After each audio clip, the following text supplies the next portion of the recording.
This is just a very quick introduction into virology and explaining why most people, the average person on the street, has actually got a better idea of virology than biologists themselves. Now the later part of what they're actually doing I'll get onto later, but for here and now, if we think about what does the average person on the street think is going on, well, they'll believe that there's a virus and it's a thing, and we'll call this little pom-pom round and spiky or fluffy bits to be the thing. And they believe that if you have this thing on your hand, it might harm you, so you have to put sanitizer, and if it gets into your mouth or your nose, it might harm you as well, so you've got to put a mask on, as if that helps. And if this object was to somehow go flying all the way 6 feet to somebody else, that person would get sick. Or if that person was to have the object and it was to come to you, you would get sick. And this object has been seen from somebody, sampled, viewed, characterised, and completely isolated and moved from everything else to be seen as a single object.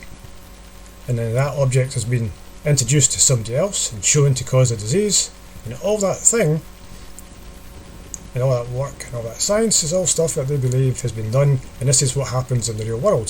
So people put masks on, they sanitize their hands, believing that there's a thing floating about. And that is actually not far away from what virology is actually all about, except it's not.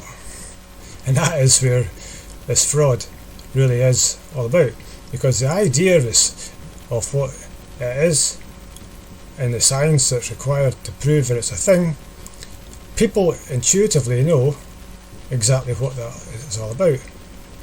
What they don't actually know is that none of that has ever happened. In all the history you can imagine of viruses as a thing, not one little fluffy ball of flying unicorn or particle of anything you can imagine has ever been found in anybody. Not ever. Not ever.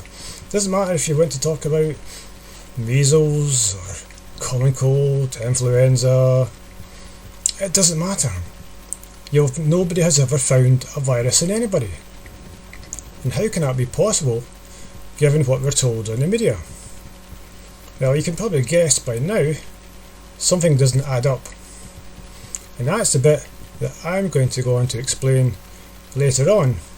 But for the now, it can be seen to be quite obvious and clear that the average person knows what should have been done to prove there's a scary virus. But what they don't know is the virologists themselves have never done any of it. Not in the whole 70 years of modern virology.